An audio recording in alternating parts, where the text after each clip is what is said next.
আজকের বিষয়টা অত্যন্ত গুরুত্বপূর্ণ, অত্যন্ত গুরুত্বপূর্ণ।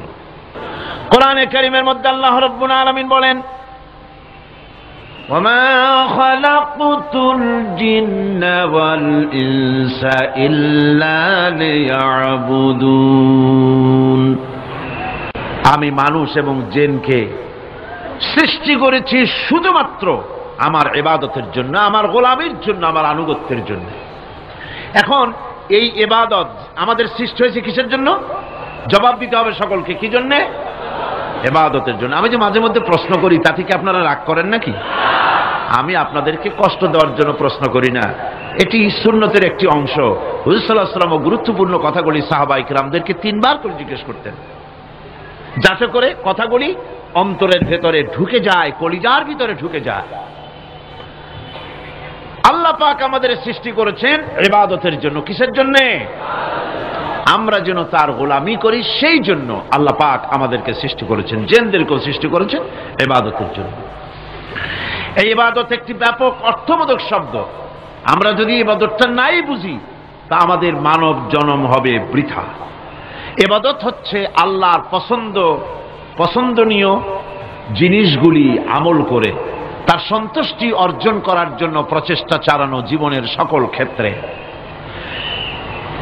এর মধ্যে ইবাদতের ভিতরে এমন এক ব্যাপক অর্থ যে এর ভিতরে নামাজ, রোজা, হজ, যাকাত, সত্য কথা, আমানতদারি, দিয়ানতদারি, প্রতিবেশীর হক আদায় করা, মাতা পিতাকে শ্রদ্ধা করা, প্রতিবেশী হক আদায় করা, স্ত্রীর হক আদায় করা, সৎ কাজের আদেশ করা, অসৎ কাজের নিষেধ করা, জিহাদ ফি সাবিলিল্লাহ করা, এ সব কিছুই হচ্ছে ইবাদতের মধ্যে শামিল। জিকির আজগার করা, তেলাওয়াত করা, আমলে সালেহ করা, এভাবে করে আল্লাহ পাককে খুশি করার জন্য আল্লাহর নির্দেশ মাফিক কাজগুলি করা, সবটাই হচ্ছে ইবাদতের মধ্যে শামিল। মানব সৃষ্টির উদ্দেশ্য এবং লক্ষ্যই হচ্ছে মানুষ গোলামি করবে, আনুগত্য করবে আল্লাহ পাকের। এই জন্য যত নবী আল্লাহ পাক পৃথিবীতে পাঠিয়েছেন, সমস্ত নবী দাওয়াত দিয়েছেন তার উম্মতকে কি বলে? ইয়া কওমি ইবুদুল্লাহা মা লাকুম মিন ইলাহিন গায়রু। প্রত্যেক নবী তার জাতিকে, তার সম্প্রদায়কে ডেকে বলেছেন, হে আমার জাতি, হে আমার সম্প্রদায়, এক আল্লাহর গোলামি করো, তিনি ছাড়া তোমাদের কোনো ইলাহ নাই, প্রভু নাই, মাবুদ বলে কেউ নাই। এভাবে করে কোরআনে কারীম একজন একজন করে নবীদের নাম উচ্চারণ করে আল্লাহ পাক শুনিয়ে দিলেন, শোনো, লাকাদ আরসালনা নূহান ইলা কওমিহি ফাকালা ইয়া কওমি ইবুদুল্লাহা মা লাকুম মিন ইলাহিন গায়রু। আল্লাহ পাক বলেন, আমি নূহ আলাইহিস সালামকে তার কওমের জন্য নবী করে পাঠালাম, আর নূহ আলাইহিস সালাম তার জাতিকে ডেকে বললেন, ও আমার জাতি, ও আমার সম্প্রদায়, এক আল্লাহর গোলামি করো, তিনি ছাড়া তোমাদের কোনো রব নাই, ইলাহ নাই, মাবুদ নাই। হুদ আলাইহিস সালাম সম্পর্কে আল্লাহ পাক বলছেন, ওয়াইলা আদিন আখাহুম হুদান ক্বালা ইয়া কওমি ইবুদুল্লাহা মা লাকুম মিন ইলাহিন গায়রু। হুদকে আমি সামুদ জাতির জন্য, আমি সালেহ আলাইহিস সালামকে তার জাতির জন্য পাঠিয়েছি, হুদকে তার জাতির জন্য পাঠিয়েছি, এবং তারা সকলেই বলেছেন, হে আমার জাতি, এক আল্লাহর গোলামি করো, এক আল্লাহর দাসত্ব করো, আর কারো গোলামি করা যাবে না। এভাবে করে শুআয়ব আলাইহিস সালাম সম্পর্কে আল্লাহ পাক বলেছেন, আমি মাদিয়ানবাসীদের জন্য তাকে পাঠিয়েছি, এবং তাকে আমি বলেছি যে একমাত্র আল্লাহ পাকের গোলামি করো, জীবনের সকল ক্ষেত্রে তার আনুগত্য করো। আল্লাহ পাক এরপরে বলেন, শুধু নূহ, শুধু হুদ, শুধু সালেহ আর শুআয়ব নয়, শুধু মূসা আর ঈসা নয়, ওয়ালাকাদ বা'আসনা ফি কুল্লি উম্মাতির রাসূলা আন ইবুদুল্লাহা ওয়াজতানিবুত তাগুত। আমি প্রত্যেক জাতির জন্যই রাসূল প্রেরণ করেছি, এবং সকলেই দাওয়াত দিয়েছেন আন ইবুদুল্লাহ, ওয়াজতানিবুত তাগুত, এক আল্লাহর গোলামি করো, এক আল্লাহর আনুগত্য করো, আর তাগুতকে বর্জন করো। তাগুত হচ্ছে সেই শক্তি যে শক্তি শুধু নিজেই আল্লাহর আইন অমান্য করে না, অন্যদেরকেও অমান্য করতে বাধ্য করে। তাকে কি বলা হয়? কোরআন বলছি, وَمَا أَرْسَلْنَا مِنْ قَبْلِكَ مِنْ رَسُولٍ إِلَّا نُوحِي إِلَيْهِ أَنَّهُ لَا إِلَهَ إِلَّا أَنَا فَاعْبُدُونِ। আল্লাহ পাক বলছেন, হে নবী, তোমার পূর্বে এই পৃথিবীতে আমি যাদেরকে পাঠিয়েছি তাদের সকলের প্রতি আমি এই ওহী অবতীর্ণ করেছিলাম যে তারা তার জাতিকে বলবে, লা ইলাহা ইল্লা, লা ইলাহা ইল্লা আনা, আমি ছাড়া কোনো ইলাহ নাই, অর্থাৎ আল্লাহ ছাড়া কোনো ইলাহ নাই। এই কথাটা নবীরা সকল জাতির কাছে তারা বলবে, এই বলে ওহী নাজিল করেছে, এবং তারা বলবে একমাত্র আল্লাহ পাকের গোলামি, তার আনুগত্য জীবনের সকল ক্ষেত্রে করতে হবে, তিনি ছাড়া কোনো ইলাহ নাই, এটাকে বিশ্বাস করতে হবে। মেরাজ উপলক্ষে আল্লাহ পাক রাসূল করিম সাল্লাল্লাহু আলাইহি ওয়াসাল্লামকে যে পেগাম দিয়েছিলেন, যে হাদিয়া দিয়েছিলেন, যে 14টি পেগাম ছিল, তার মধ্যে প্রথম পেগাম যেটা ছিল সে ছিল কি? وَقَضَى رَبُّكَ أَلَّا تَعْبُدُوا إِلَّا إِيَّاهُ وَبِالْوَالِدَيْنِ إِحْسَانًا। তোমার রবের পক্ষ থেকে এটা চূড়ান্ত রূপে ফয়সালা হয়ে গিয়েছে, চূড়ান্ত ফয়সালা হয়ে গিয়েছে যে দাসত্ব, গোলামি, আনুগত্য করতে হবে কেবলমাত্র আল্লাহ সুবহানাহু ওয়া তাআলা। আল্লাহ পাকের গোলামি ছাড়া কারো গোলামি করা যাবে না। এখন এই গোলামিটা কি জিনিস, আসুন আমরা ব্যাখ্যা করে আলোচনা করে বুঝতে চেষ্টা করি গোলামিটা কি। এটি হচ্ছে, এটা মানুষের একটা স্বভাবজাত প্রবৃত্তি। মানুষের সামনে মানুষ কারো না কারো আনুগত্য করতে চায়, এটা তার রুহের মধ্যে, তার রক্তের মধ্যে, তার দেহের মধ্যে এটা মিশ্রিত রয়েছে। যেমন মানুষ ক্ষুধা লাগলে ক্ষুধা নিবৃত্ত করার জন্য আহারের আশ্রয় গ্রহণ করে, ঠান্ডা লাগলে শীত বস্ত্রের আশ্রয় নেয়, ক্ষুধা লাগলে খাদ্যের আশ্রয় নেয়, গরম লাগলে বৃষ্টি হলে ঘরের মধ্যে আশ্রয় নেয়, মনের ভাষা ব্যক্ত করার জন্যে, মনের কথা ভাবের আদান প্রদান করার জন্য ভাষার আশ্রয় গ্রহণ করে। ঠিক এগুলি যেমন তার সহজাত প্রবৃত্তি, ঠিক অনুরূপ ভাবে উপাসনার প্রেরণা তার মধ্যে স্বাভাবিকভাবেই উপাসনার প্রেরণা তার মধ্যে ঢুকিয়ে দেওয়া রয়েছে। কারো না কারো সামনে তার মাথা নত করা এটি একটি স্বাভাবিক প্রেরণা। ইবাদতের ধারণা প্রকৃতপক্ষে এটি একটি ব্যাপক ধারণা।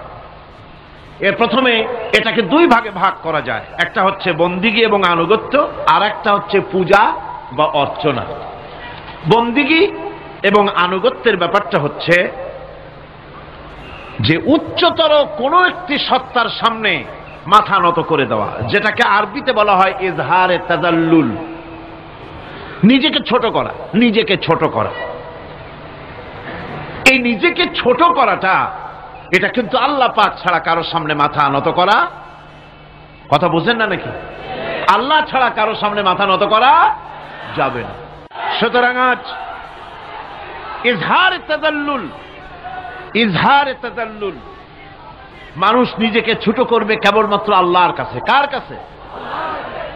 আল্লাহ ছাড়া কারো সামনে মানুষ মাথা নত করতে পারবে না।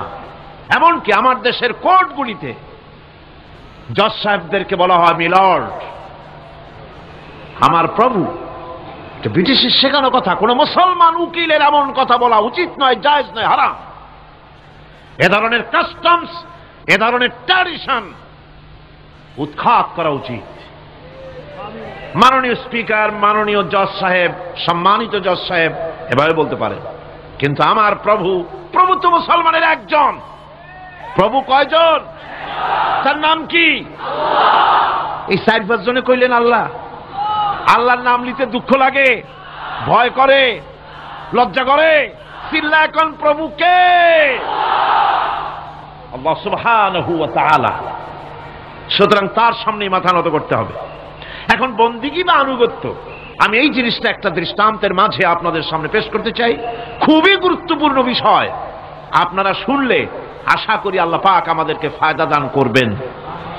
আমি দোয়া চাই এই গুরুত্বপূর্ণ বিষয়টি যেন গুছিয়ে আপনাদের সামনে পেশ করতে পারি, আল্লাহ পাক যেন তৌফিক দান করেন। এই আনুগত্যটার একটা দৃষ্টান্ত এভাবে দেওয়া যায়, যেমন চাকর মনিবের আনুগত্য করে। চাকর কার আনুগত্য করে? মনিবের। মনিব যা বলে চাকর সেগুলিকে মান্য করে। এটাকে আরেকটু বড় করে যদি দেখতে চান তাহলে এভাবে বলা যায়, জনগণ, একটা দেশের জনগণ সরকারের আনুগত্য করে। সরকার যা বলে সরকারের আনুগত্য করে। মানুষ তার নিজের অজান্তেও কোর্টে, কাছারিতে, আদালতে, রাস্তায়, নৌকায়, স্টিমারে, প্লেনে, শিক্ষাঙ্গনে, সর্বত্র একটি দেশের জনগণ একটা সরকারের আইন নিজের অজান্তেই মেশিনের মতো পালন করে চলে, ঠিক কিনা? এই দৃষ্টিতে যে পরিমাণ লোক কোন সরকারের কর্তৃত্ব সীমায় বাস করে এবং তার আইনের অনুবর্তন করে, তাদের সম্পর্কে আমরা বলতে পারি জনগণ অমুক সরকারের আনুগত্য করছে। আর এটাকে যদি আরবিতে বলেন তাহলে বলা যায় এভাবে, জনগণ অমুক সরকারের ইবাদত করছে, আনুগত্য করছে, দাসত্ব করছে, গোলামি করছে। এবার এই ধারণাটিকে আরো একটু প্রশস্ত করে দিন, তাহলে আপনি দেখতে পাবেন, প্রথমে বললাম মনিব আর চাকর, তারপর বললাম জনগণ আর সরকার। এবার এই দৃষ্টিকে আরো প্রশস্ত করে দিয়ে বিশ্বের দিকে তাকান, মহা শূন্যের দিকে তাকান। গাছপালা, তরু লতা, কীট পতঙ্গ সব যেন কারো আইন মেনে চলছেই তো মনে হয়, নাকি কন? এবার শুনুন আল্লাহ পাক কি বলছে। আল্লাহ রাব্বুল আলামিন বলেন, আফাগায়রা দীনিল্লাহি ইয়াবগুন ওয়ালাহু আসলামা মান ফিস সামাওয়াতি ওয়াল আরদি তাওআন ওয়া কারহা। আফাগায়রা দীনিল্লাহি ইয়াবগুন, তোমরা কি আমার দেওয়া জীবন ব্যবস্থাকে ছেড়ে দিয়ে অন্যের তৈরি করা কোন ব্যবস্থা তালাশ করো?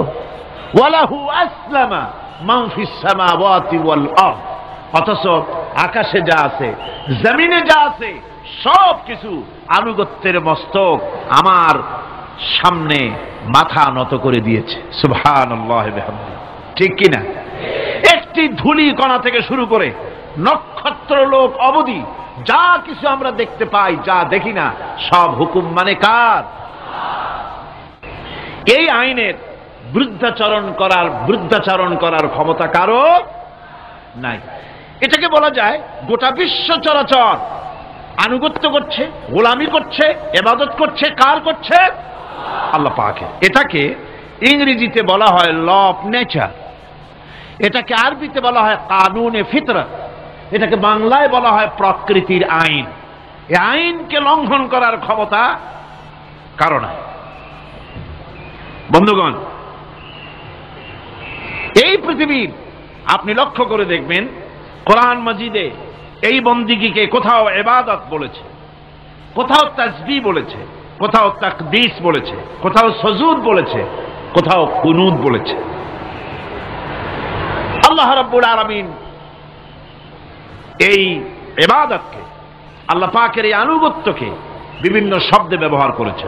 যেমন وَلَهُ مَنْ فِي السَّمَاوَاتِ وَالْأَرْضِ وَمَنْ عِنْدَهُ لَا يَسْتَكْبِرُونَ عَنْ عِبَادَتِهِ وَلَا يَسْتَحْسِرُونَ। আসমান এবং জমিনে যা কিছু আছে সব আল্লাহ পাকের, আর যে সব ফেরেশতারা তার নিকটে আছে তারা সবাই আল্লাহ পাকের বন্দেগী করছে। আল্লাহ পাকের বন্দেগী করার ভিতরে কেউ ত্রুটি করছে না। ইউসাব্বিহুনাল লাইলা ওয়ান নাহারা লা ইয়াফতুরুন, তারা রাত দিন তার প্রশংসা কীর্তনে মাথা নত করে দিয়ে কোন রকমের বিশ্রাম ছাড়া, শৈথিল্য ছাড়া সব আল্লাহ পাকের জিকির করছে, তাসবিহ করছে, আনুগত্য করছে। আকাশের সমস্ত ফেরেশতারা কত ফেরেশতা তার তো কোনো ঠিক ঠিকানা নাই। কত লক্ষ লক্ষ ফেরেশতা আছে শুধু রুকুর হালতে আছে, কেউ তো সেজদার হালতে আছে, কেউ তো কিয়ামের হালতে আছে, আর যার উপরে যে ডিউটি আছে সেই ডিউটি পালন করছে, সব আল্লাহ পাকের আনুগত্য করে চলছে। এভাবে করে আল্লাহ পাক বলছেন যে আমার আনুগত্য এবং আমার তাসবিহ, আমার গুণকীর্তন করার জন্য সবাই এর মধ্যে ব্যস্ত আছে। ইউসাব্বিহু লিল্লাহি মা ফিস সামাওয়াতি ওয়া মা ফিল আরদ আল মালিকিল কুদ্দুসিল আজিজিল হাকীম। ইউসাব্বিহু লিল্লাহি, তাসবিহ পড়ছে, সাব্বাহা ইউসাব্বিহু তাসবিহান, তাসবিহ পড়েছে, তাসবিহ পড়ছে, তাসবিহ পড়বে। কিয়ামত পর্যন্ত যা কিছু আছে আকাশে, যা কিছু আছে জমিনে, যা কিছু আছে এর মাঝখানে, সব তাসবিহ পড়ছে কার? আল্লাহ পাকের জিকির করছে, তাসবিহ করছে। হযরত ইউনূস আলাইহিস সালাম মাছের পেটে যখন ঢুকে পড়েছিলেন, যখন নিজের জীবন সম্পর্কে হতাশ হয়ে গিয়েছিলেন, তখন তিনি শুনতে পাচ্ছিলেন চতুর্দিকে যে সমস্ত জলচর প্রাণী আছে, হাত্তাকে সমুদ্রের তলদেশের, দরিয়ার তলদেশের বালুকণা, পাথরের নুড়ি, শৈবাল, সব কিছু থেকে আল্লাহ পাকের জিকির হচ্ছে।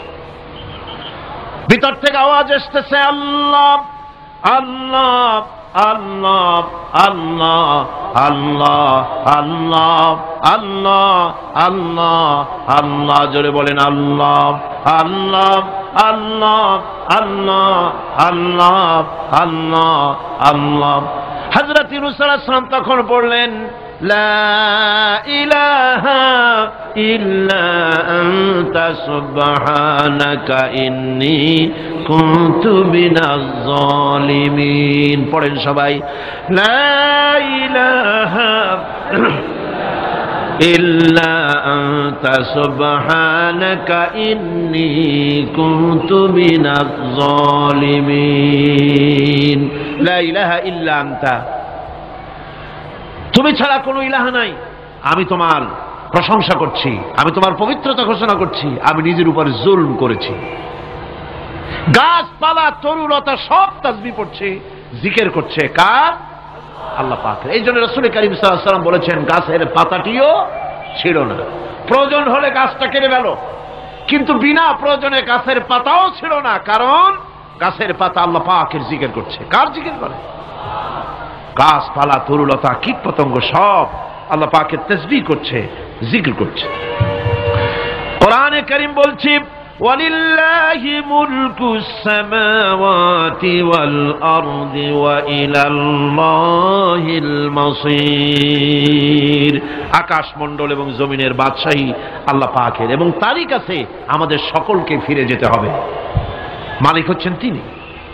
আর তার তাসবিহ আকাশ জমিন, যা দেখতে পাই, যা দেখতে পাই না, এর মধ্যস্থিত যা কিছু আছে সব কিছুই আল্লাহ পাকের তাসবিহ গুণকীর্তনে সব নিরত আছে।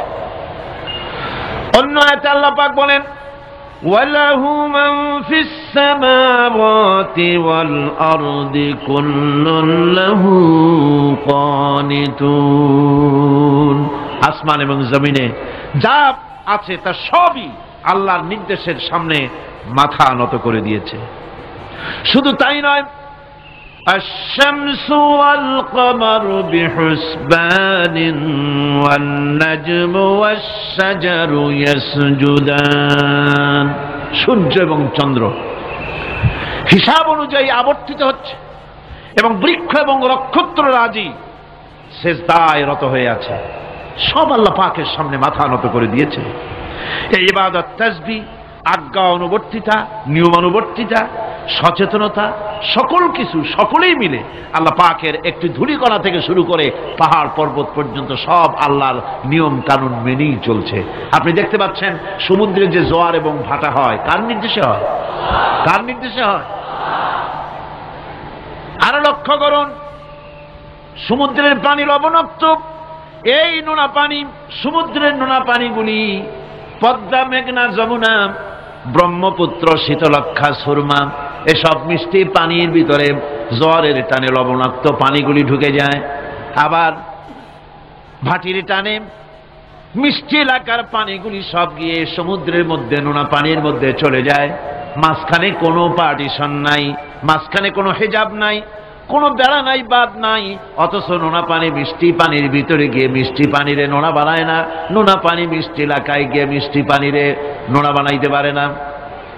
এই যে আল্লাহ পাকের হুকুম মেনে সব চলতেছে, জোয়ার ভাটাগুলি হতেছে, রাত আর দিন চলতেছে।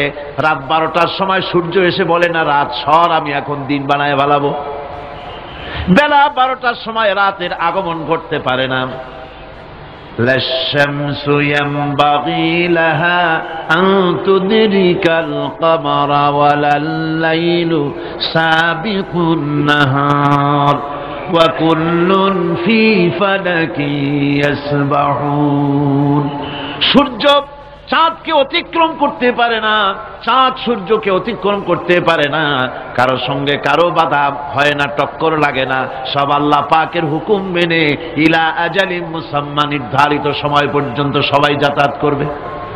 শুধু তাই নয়, আল্লাহ পাকের এক বিরাট সিস্টেম, এক বিরাট কুদরতের মাধ্যমে গোটা পৃথিবী চলছে, এর কোনো পরিবর্তন হবে না। নারকেল গাছে কোনোদিন বেল হবে না, বেল গাছে কোনোদিন তাল হবে না, কাঁঠাল গাছে কোনোদিন খেজুর হবে না, আবার খেজুর গাছে কোনোদিন লিচু হবে না। হবে নাকি? ওয়ালান তাজিদ লিসুন্নাতিল্লাহি তাবদীলা।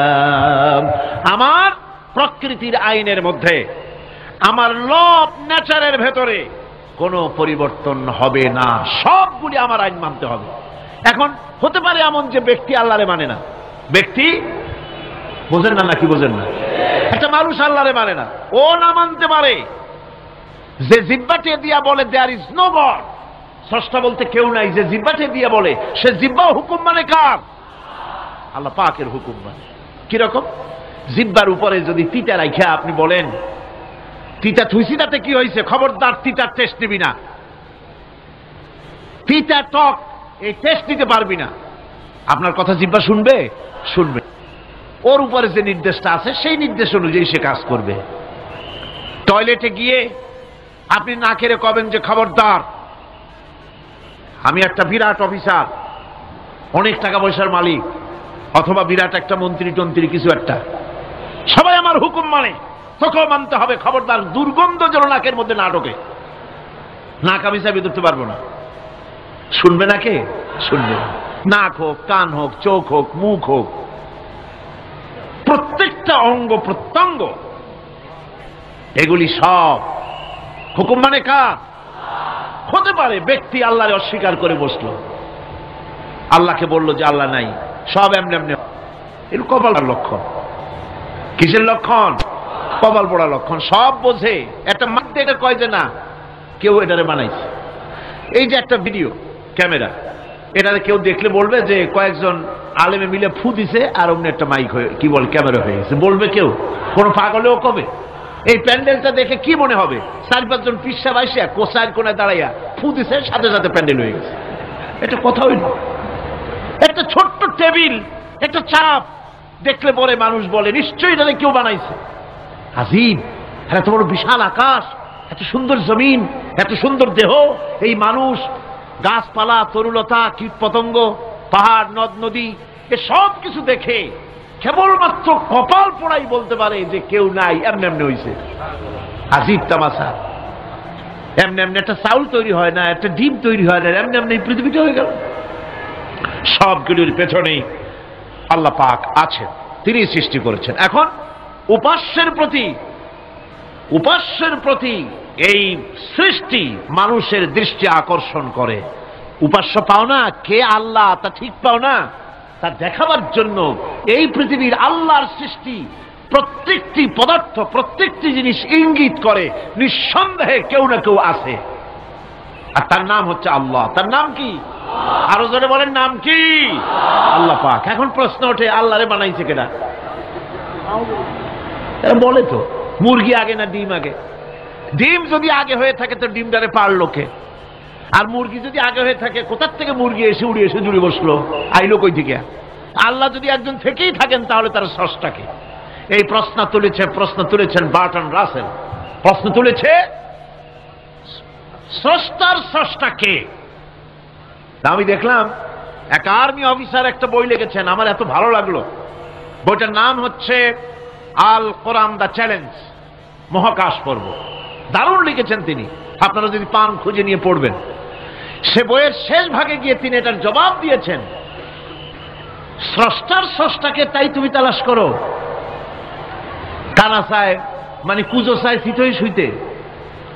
একটা লবণ কণার দৃষ্টান্ত তিনি দিয়েছেন। একটা লবণ কণা, একটি লবণ কণার ভিতরে যতগুলি মলিকুল থাকে, একটা লবণ কণার ভিতরে যতগুলি ক্যালাস থাকে, একটা লবণ কণার ভিতরে যতগুলি উপকরণ আর উপাদান থাকে, অর্থাৎ একটা লবণ কণা যত উপকরণ যত উপাদান ধারণ করে, তার ধারণ ক্ষমতা যতখানি, এতখানিক জিনিস ধারণ করতে 1000 বার্টন রাসেলের মগজের দরকার।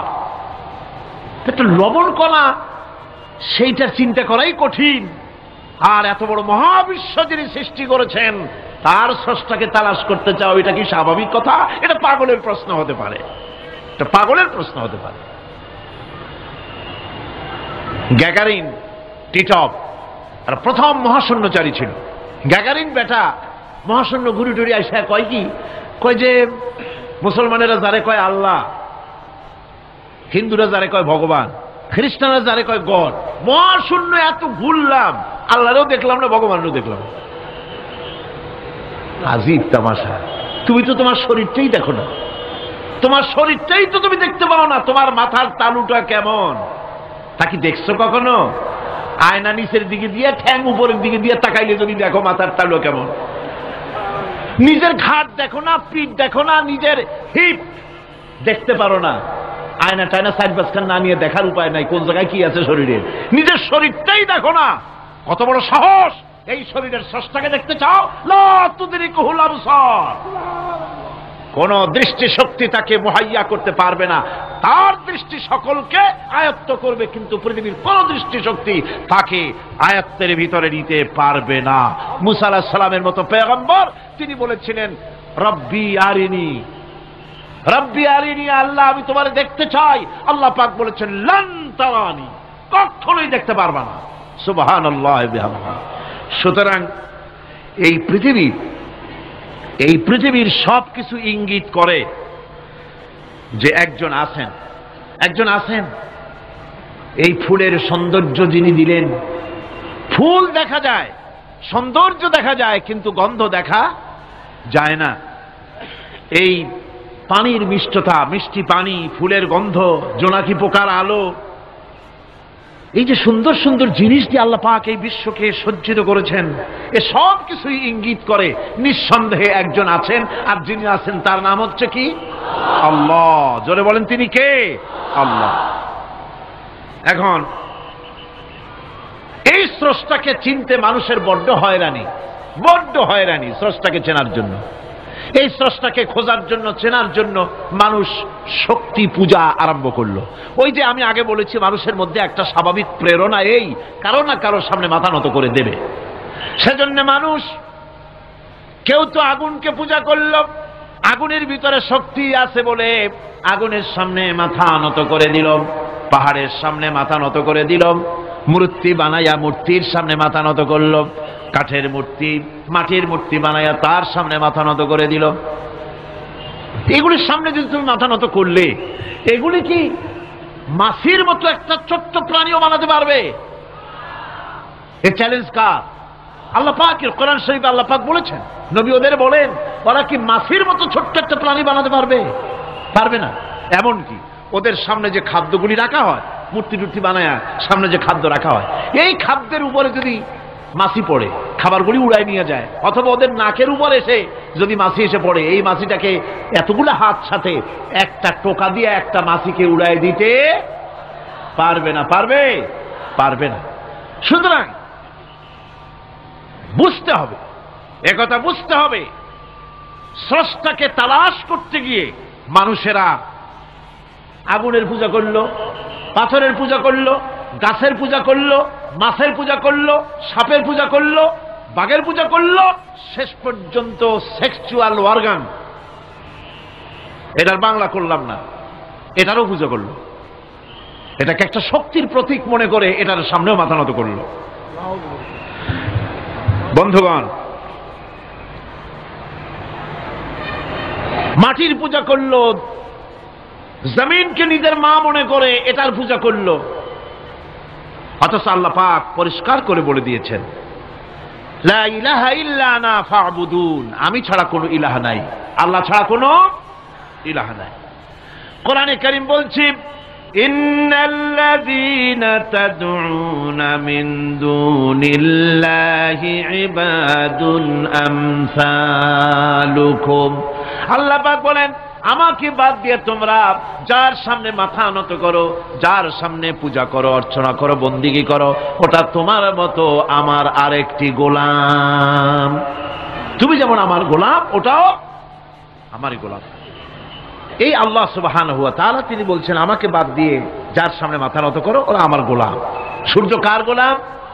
চন্দ্র কার গোলাম? সাপ বলেন, বাঘ বলেন, আগুন বলেন, সব কার গোলাম?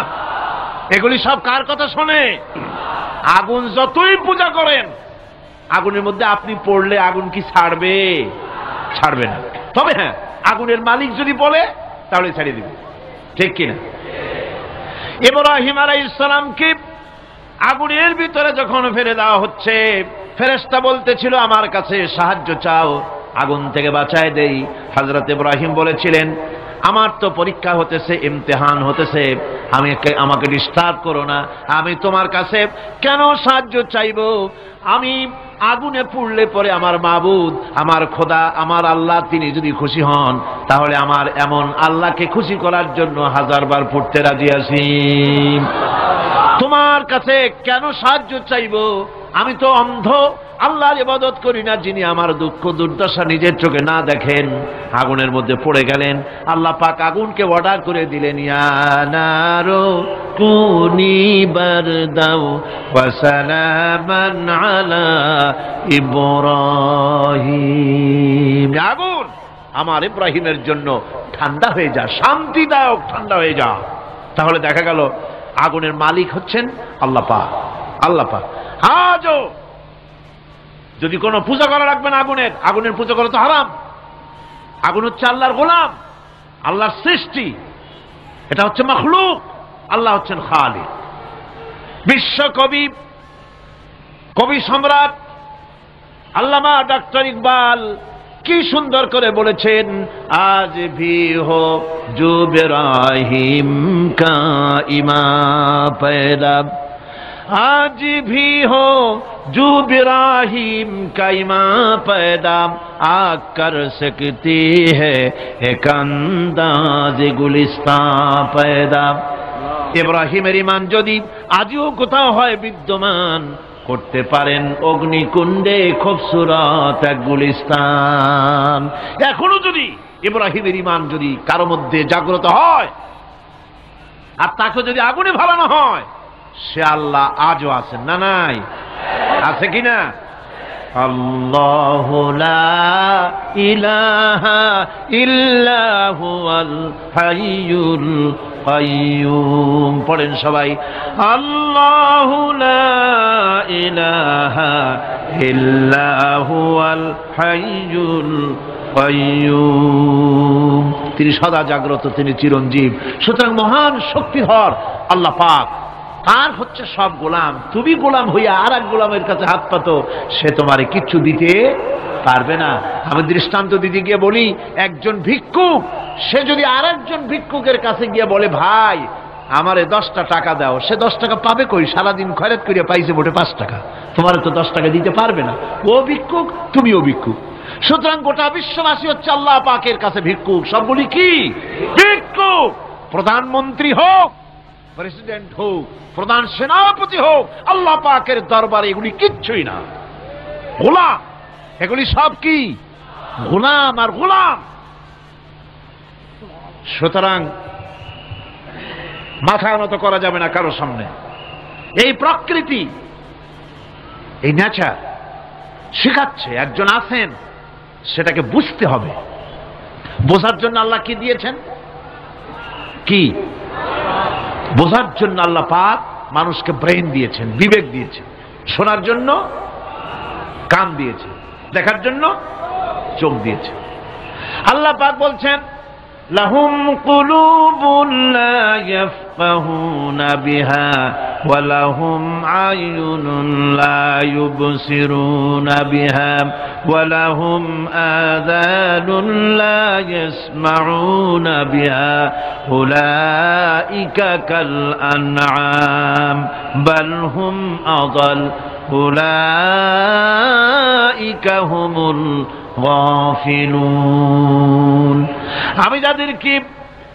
আমি যাদেরকে কান দিয়েছিলাম, কলব দিয়েছিলাম, বিবেক দিয়েছিলাম, বিবেক দিয়ে সব বুঝলো, কিন্তু আমারে বুঝলো না। বিবেক দিয়া সব বুঝলো, বিবেক দিয়া সমস্ত জিনিস, নিজের স্বার্থের জিনিসগুলি বুঝলো, কিন্তু আল্লাহকে বুঝলো না। কান দিয়েছিলাম শোনার জন্য, গান শুনলো, বাজে কথা শুনলো, সব শুনলো, কিন্তু হকের দাওয়াত তার কানের মধ্যে ঢুকলো না। হক বুঝলো না, হক শুনলো না, হক দেখলো না, সত্যকে চিনতে পারলো না। আল্লাহ পাক বলেন উলাইকা কাল আনআম, এরা হলো চতুষ্পদ জানোয়ার, জানোয়ার পশু। আল্লাহ কয় না খালি পশু কইলে সারে না, বাল হুম আযাল, একেবারে পশুর চাইতেও নিকৃষ্ট। কারণ কি? কারণ হলো পশু অবিশ্বাসী নয়, পশু অবিশ্বাসী নয়, পশু কাফের নয়, পশু মুশরিক নয়, পশু মুরতাদ নয়, পশু নাস্তিক নয়, ঠিক কিনা? সুতরাং পশুর চাইতেও খারাপ, পশুর চাইতেও খারাপ। পশু যেটা বোঝে তাও বোঝে না। পশু তো অন্তত মালিকের আনুগত্য করে, তার কথা শোনে, যার খায় তার কথা শোনে। কুত্তাটাও, কুকুরও যার খায় তার কথা শোনে, ঠিক কিনা গণ? অথচ যে আল্লাহ রাব্বুল আলামিন খেতে দিলেন, পড়তে দিলেন, সব কিছু দিলেন, তার ইবাদতটা বুঝতে চেষ্টা করলো না, তার ইবাদত বুঝতে চেষ্টা করলো না, তার গোলামি করতে জানলো না। সুতরাং এগুলি হচ্ছে উলাইকা কাল আনআম, এগুলি চতুষ্পদ জন্তু এবং জানোয়ারের মতো, বরং তার থেকেও নিকৃষ্ট। মানুষকে আল্লাহ পাক জ্ঞান দিয়েছিলেন, সেই জ্ঞান দিয়ে সে দূরবীন আবিষ্কার করলো, জ্ঞান দিয়ে দূরবীন আবিষ্কার করলো, যাতে করে শকুনের চাইতেও তীক্ষ্ণ দৃষ্টি সম্পন্ন হয়। সে গাড়ি আবিষ্কার করলো যাতে করে চিতাবাঘের চাইতেও বেশি দৌড়াইতে পারে। সে সাবমেরিন আবিষ্কার করলো যাতে করে মাছের চাইতেও বেশি দ্রুতগামী হয়ে চলতে পারে পানির তলা দিয়া। এ সব কিছুই করলো, কিন্তু তার মনুষ্যত্বকে বাড়াইতে পারলো না, মনুষ্যত্বকে বাড়াতে পারলো না। এই মনুষ্যত্বই ছিল সবচেয়ে বড় জিনিস। কবি বলছেন মুঝে ये डर है कि दिले जिंदा तू ना मर जाए, मुझे ये डर है कि दिले जिंदा तू ना मर जाए, कि जिंदगानी इबारत है तेरे जीने से, मुझे ये डर है कि दिले जिंदा तू ना मर जाए। আমার এই ভয় হয়, হে আমার জীবন্ত আত্মা, তোর না অপমৃত্যু হয়ে যায়। কারণ তোর যদি অপমৃত্যু হয় তাহলে আমার তো বেঁচে থাকার কোনো লাভ নাই। আমরা তো আমাদের আত্মা, জীবিত আত্মাকে মেরে ফেলছি, জীবিত আত্মাকে মেরে ফেলছি, আত্মাকে বিকশিত করছি না। আত্মাকে বিকশিত করতে হবে। এই আত্মা বিকশিত হবে কিভাবে? সব জিনিসের খাবার আল্লাহ পাক এই জমিনে তৈরি করেছেন, ঠিক কিনা কর? সকলের খাবার এই জমিনে। মানুষ যেহেতু তৈরি হয়েছে এই মাটি দিয়ে, সেই জন্য আল্লাহ রাব্বুল আলামিন মানুষের খাবার মাটি দিয়ে তৈরি করে দিয়েছেন। কলা দিয়েছেন, কচু দিয়েছেন, আলু দিয়েছেন, মূলা দিয়েছেন, তাল দিয়েছেন, বেল দিয়েছেন, মাছ দিয়েছেন, তরকারি দিয়েছেন, পনির দিয়েছেন, দুধ দিয়েছেন, গোশত দিয়েছেন। খাবারের কোনো অভাব রাখেন নাই, সব মাটি দিয়েছে। কিন্তু যে রূহটা আমাদের ভিতরে, যে আত্মাটা আমাদের মধ্যে, যে আত্মা থাকলে পরে বাঁচি, আত্মা না থাকলে পরে মরে যাই, সেই রুহের খাবার আমরা কেউ দিতেছি না। রুহটা কি? আল্লাহ পাক বলছেন নবী, আপনাকে প্রশ্ন করা হয় ওয়ায়াসআলুনাকা আনির রূহ কুলির রূহু মিন আমরি রাব্বি। নবী হে, প্রশ্ন করা হয় রূহ কি জিনিস? এর জবাব হচ্ছে এই, বলে দিন রূহ হচ্ছে আল্লাহর একটু অর্ডার, একটু হুকুম তোমার ভিতরে কাজ করছে। ওই রূহেরও কিছু খাবার আছে, ওই রূহেরও কিছু খাবার আছে। সেই রূহকে খাবার জমিনে তৈরি হবে না। রুহু গোশত খাবে না, পনির খাবে না, দুধ খাবে না, সর খাবে না, ফল খাবে না, কি খাবে? রুহের খাবার। যেহেতু রুহু এই পৃথিবীতে তৈরি হয় নাই, রুহ এসেছে আলমে আরওয়াহ থেকে, সেজন্য রব্বুল আলামিন রুহের খাবার পাঠিয়েছেন লৌহ মাহফুজ থেকে। আল্লাহ পাক কোরআনে কারীমকে রুহের খোরাক করে পাঠিয়েছেন। রুহকে যদি বাঁচাতে চান তাহলে তার একমাত্র খাদ্য হতেছে তেলাওয়াতে কোরআন। তেলাওয়াতে কোরআন যত তেলাওয়াত করবেন ততই মজা লাগবে। সুবহানাল্লাহ, কোন সুবহানাল্লাহ। একটু হারাম শরীফ থেকে বেড়ায় আসেন। টাকা পয়সা যাদের আছে তাদের বলছি, পয়সা করি যাদের আছে, সিঙ্গাপুর বেড়ায়। আরে সিঙ্গাপুর বেড়ায় করবা কি? মার্কেটিং ছাড়া আর কিছুই নেই। সিঙ্গাপুর, ব্যাংকক, হংকং এই সমস্ত জায়গায় ঘুরে টুরে আসে, খুব দেখে আসছে। টাকা নষ্ট করে লাভ নাই, বরং পয়সা করি যদি আল্লাহ দিয়ে থাকেন হস্ত করবেনি। পয়সা করি বেশি থাকলে রমজান মুবারকে উমরা করে এসেন। রাসূল করিম সাল্লাল্লাহু আলাইহি ওয়াসাল্লাম বলেছেন, যে ব্যক্তি রমজান মুবারকে উমরা করলো সেজন্য আমার সাথে হজ আদায় করলো। কেন বলি? এই জন্য বললাম, আল্লাহ পাক আমাকে কয়েকবার নসিব করেছেন। সেখানে যখন রমজান মুবারকে যখন তেলাওয়াত হতে থাকে তারাবিহের ভেতরে, মনে হচ্ছে যেন আকাশ থেকে ওহী নাজিল হতেছে। মানুষের চোখের পানি, নাকের পানি একাকার হয়ে যায় হারাম শরীফের ভিতরে। সেখানে তো মোনাজাত সারা বছর মোনাজাত হয় না, মোনাজাত হয় রমজান মুবারকে বেতেরের নামাজের ভিতরে। বেতেরের নামাজের ভিতরে ইমাম সাহেব হাত তুলে মোনাজাত করেন। অন্তত 8 থেকে 10 লক্ষ মানুষ হজের মৌসুমের মতো কামতে কামতে পাগল হয়ে যায়। কোরআন কি মজা! কোরআন হচ্ছে রুহের খাবার। আমরা তো রুহের খাওয়াই না, ঘোড়ার উপরে চড়ি, গাধার উপরে চড়ি, ঘোড়ারে গাধারে জন্মের মতো মোটেই খাইতে দেই না, নিজে খাই জন্মের মতো। খাইয়া ঘোড়ারে খাইতে দেওয়া হয় না, গাধারে খাইতে দেওয়া হয় না। ফলে ওর উপরে যখন সওয়ার হয় তখন ঘোড়া গাধা না খাইতে খাইতে একদিন 4 ঠ্যাং 4 দিকে দিয়া জায়গায় চিতে মরা ছাড়ার কোনো পথ থাকে না। আমাদের মানুষেরা খায় কি? সুবহানাল্লাহ। এই যে শবে বরাত আসতেছে, কি যে খাবে দিশা আগের থেকে লিস্ট তৈরি হয়ে যায়, কতটা আইটেম তৈরি করা হবে। রমজান মাসে আল্লাহ একটু কম টম মান্দায় খাবে, একটা রমজান মাস আল্লাহ দিলেন। সেই রোজার মাসে যে সারাদিন খায় না, এটাকে উসুল করে ইফতারের সময় সে যে কত খাবার, চোখ সানা বড় হয়ে যাবে দেখলে। পেঁয়াজি, বেগুনি, হালিম, শরবত, তরমুজ, বেল, কলা, কচু, না কি খাইতে খাইতে মাগরিবের রক্ত শেষ। কয় ভাই নামাজটা কোন রকম পড়ে আসি, তারপরে খাবো না। আবার গেল নামাজ পড়তে, আবার এসে খাইলো, খাইয়া তারপরে আবার ভাত খাইলো। কেমনে যে খায় আল্লাহই জানে, গলায় আঙ্গুল দিলে পাওয়া যায়। এরকম খাইয়া তারপরে তারাবি পড়তে দাঁড়ায় না। জনমের মতো খাইলে পরে তো অলস হবে শরীর। তারাবি পড়তে দাঁড়াইছে, লম্বা কেরাত হচ্ছে, উনি রুকুতে আছে, ইমাম সেজদায় চলে গেছে, ওনার খবর নেই।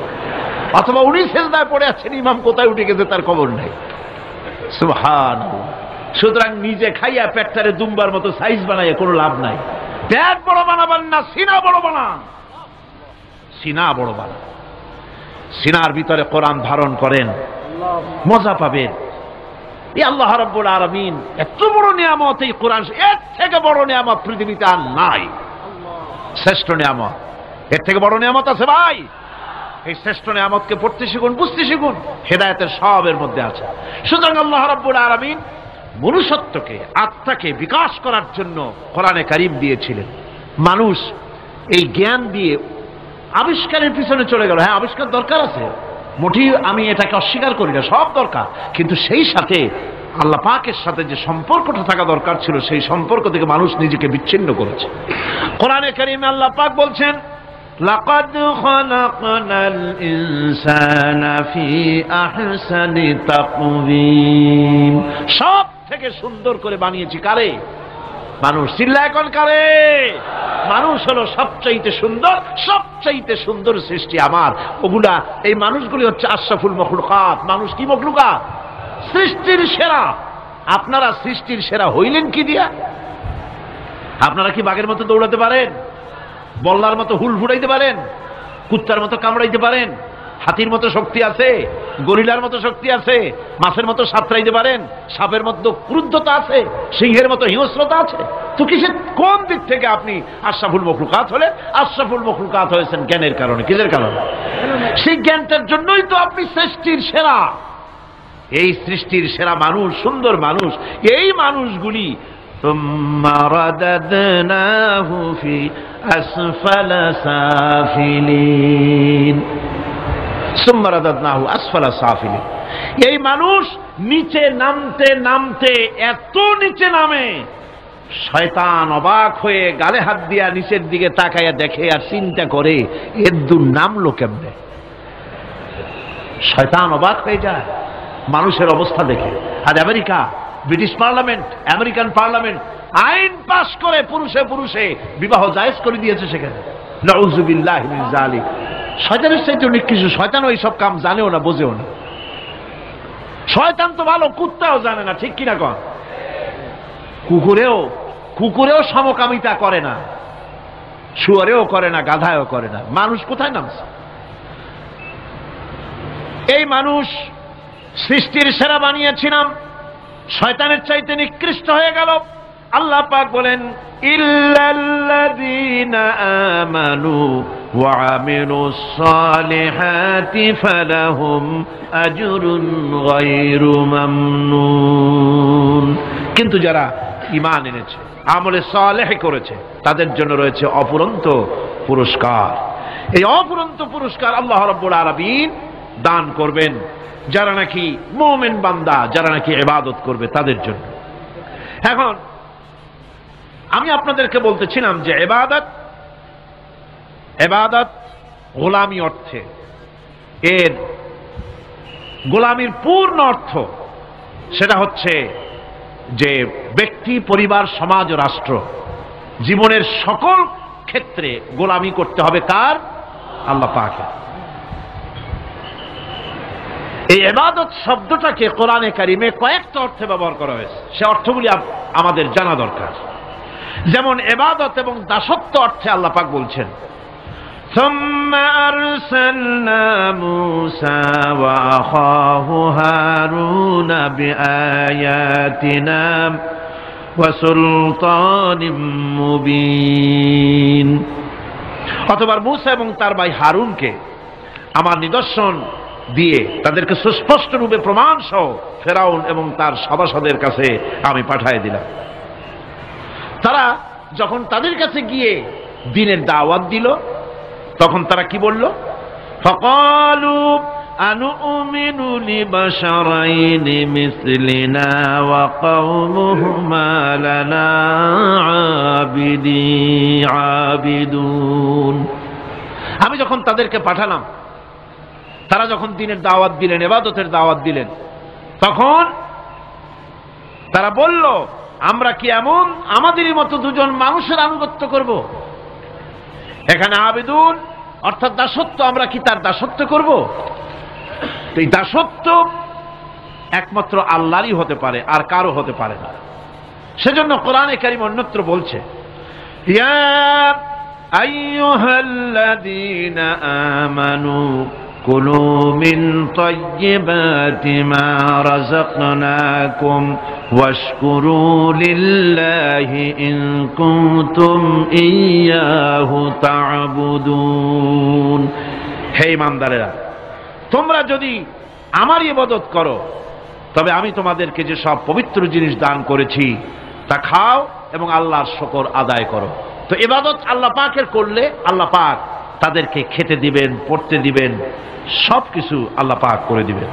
তো আল্লাহ পাকের ইবাদত করতে হবে, আল্লাহ পাকের উপর ঈমান আনতে হবে, আর তাগুতকে অস্বীকার করতে হবে। অন্য আরেকটি আয়াতে কথাটা এভাবে এসেছে, ফামান ইয়াকফুর বিত্তাগুতি ওয়া ইউমিন বিল্লাহি ফাকাদ ইসতামসাকা বিল উরওয়াতিল উসকা লা ফিসামা লাহা ওয়াল্লাহু সামিউন আলীম। ফামান ইয়াকফুর বিত্তাগুত, যে ব্যক্তি তাগুত অস্বীকার করলো, ওয়া ইউমিন বিল্লাহ এবং আল্লাহর উপর ঈমান এনেছে, ফাকাদ ইসতামসাকা বিল উরওয়াতিল উসকা, সে এমন এক মহান অবলম্বন ধারণ করলো যে কোনো জিনিসই তাকে বিচ্ছিন্ন করে দিতে পারবে না। এমন এক মহান অবলম্বন ধারণ করেছে। সুতরাং আল্লাহর উপর ঈমান আনতে হবে, তাগুতকে অস্বীকার করতে হবে। ইবাদত জীবনের সকল ক্ষেত্রে করতে হবে কার? আল্লাহ পাক। কোরআনে কারীম বলছে, এর আগে আমি প্রথমে শুনিয়েছি, সমস্ত নবীরা আম্বিয়া আলাইহিস সালাম তারা তার নিজের জাতিকে গোলামির জন্য দাওয়াত দিয়েছেন। আল্লাহ পাকের বলেছেন আমার জাতি, একমাত্র নবী মুহাম্মদ রাসূলুল্লাহ সাল্লাল্লাহু আলাইহি ওয়াসাল্লাম আমার জাতি তিনি বলেন নাই।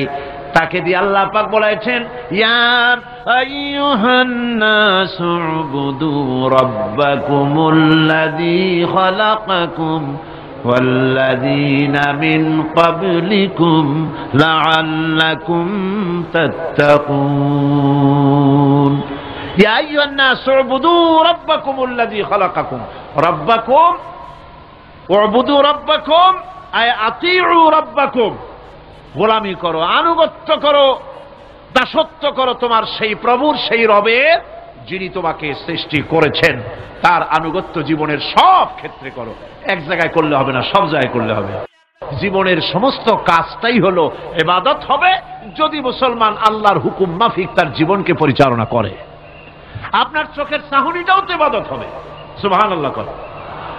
এই চোখ দিয়ে গুনাহ কামাই করা যাবে, আবার এই চোখ দিয়ে সওয়াব কামাই করা যাবে।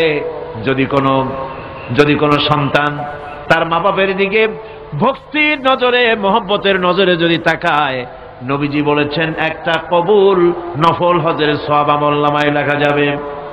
সাহাবীরা প্রশ্ন করেছেন যদি কেউ 100 বার তাকায় তো কি হবে?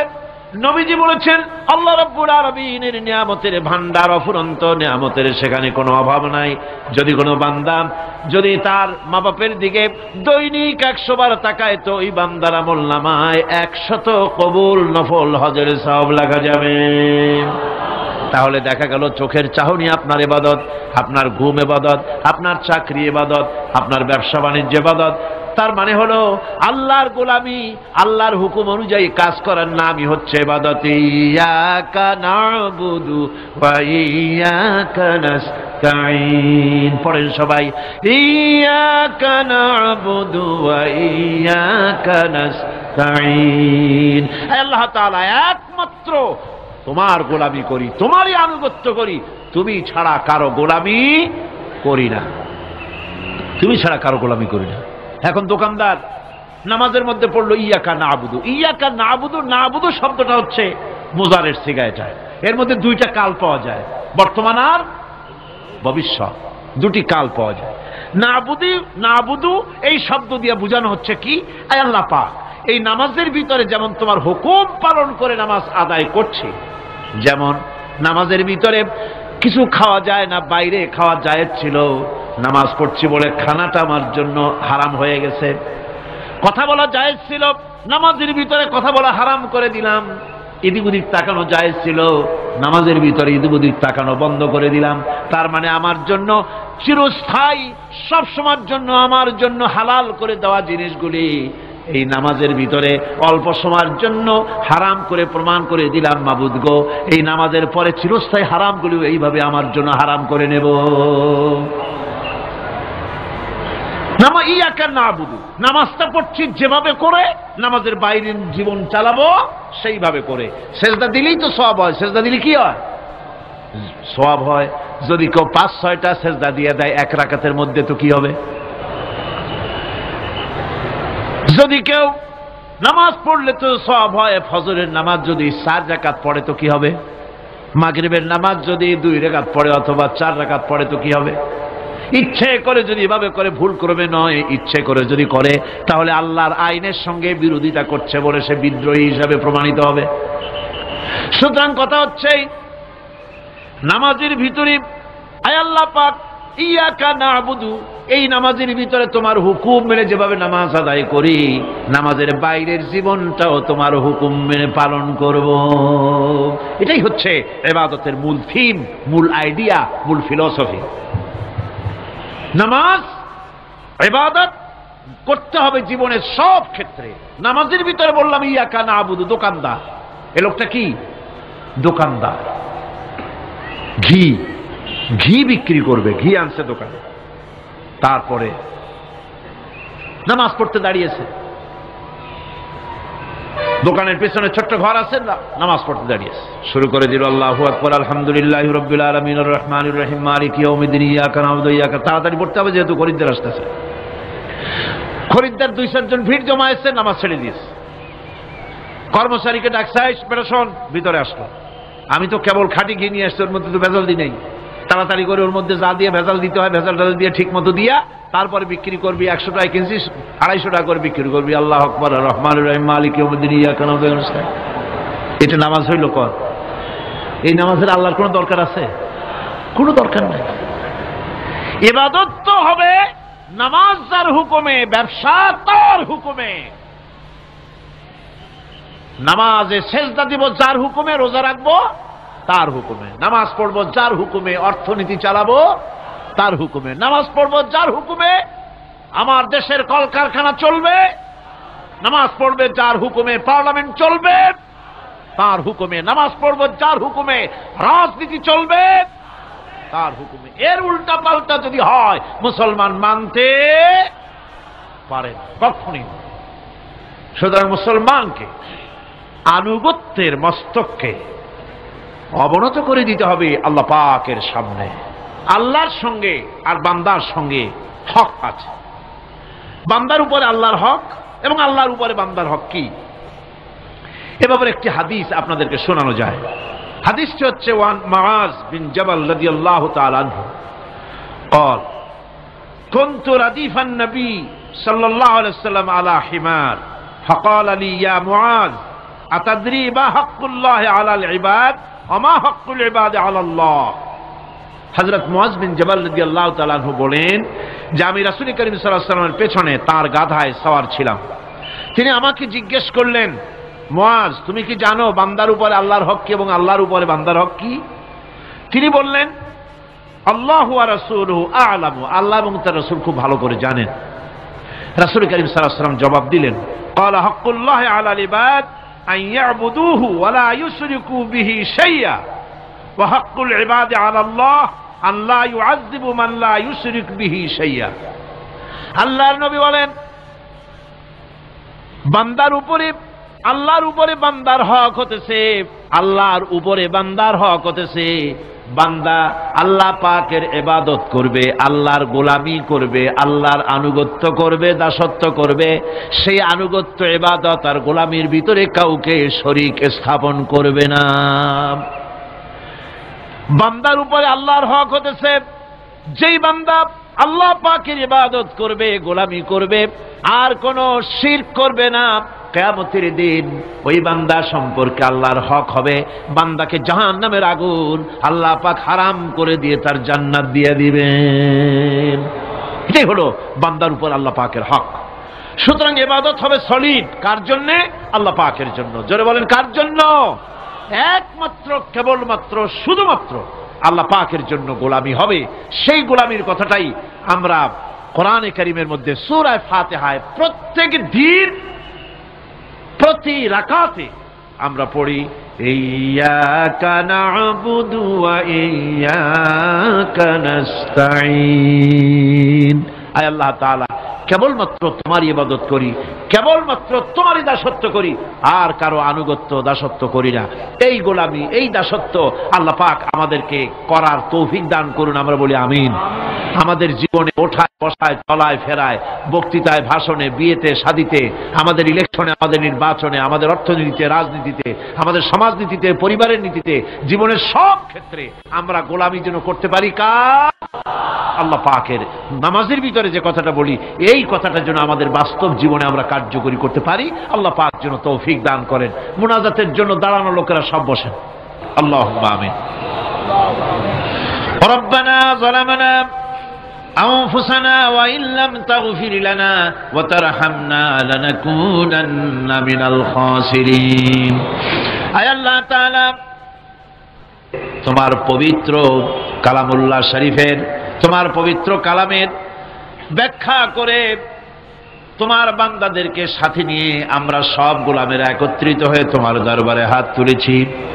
মেহেরবানি করে আমাদের আলোচনা, জিকির, আজকার, তেলাওয়াতের সওয়াব রাসূল করিম সাল্লাল্লাহু আলাইহি সাল্লামের রূহ মুবারকে পৌঁছায় দাও। আয় আল্লাহ তাআলা, আমাদের মধ্য থেকে যাদের মা বাপ দুনিয়া থেকে বিদায় হয়ে গেছে, কবরগুলিকে জান্নাতের টুকরায় পরিণত করে দাও। রব্বুল আলামিন, আয় আল্লাহ তাআলা, সারা জীবন গুনাহ করে করে আমরা আমাদের জীবন নষ্ট করে ফেলেছি, দয়া করে আমাদের তামাম জিন্দেগির গুনাহ খাতা মাফ করে দাও। রব্বানা তাকাব্বাল মিন্না ইন্নাকা আনতাস সামিউল আলিম ওয়া তুব আলাইনা ইন্নাকা আনতাত তাওয়াবুর রহিম। সুবহানা রাব্বিকা রাব্বিল ইজ্জাতি আম্মা ইয়াসিফুন ওয়া সালামুন আলাল মুরসালিন আলহামদুলিল্লাহি রাব্বিল আলামিন। ওয়াজআল آخر كلمتنا عند الموت لا إله إلا الله محمد رسول الله. السلام عليكم.